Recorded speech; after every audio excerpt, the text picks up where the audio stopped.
kwa kubomoa nchi yetu.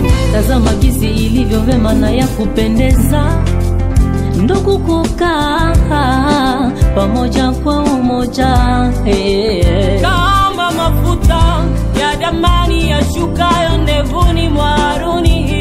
Ni pale Bwana Mungu ameamuru baraka zake na uzima wa milele.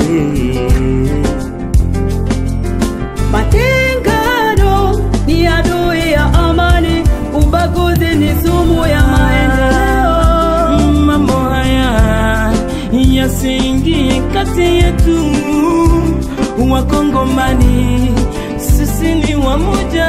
Kwa mapendo tutapata amani nchini mwetu. kwa mapendo tutapata amani. Ituri tupendane.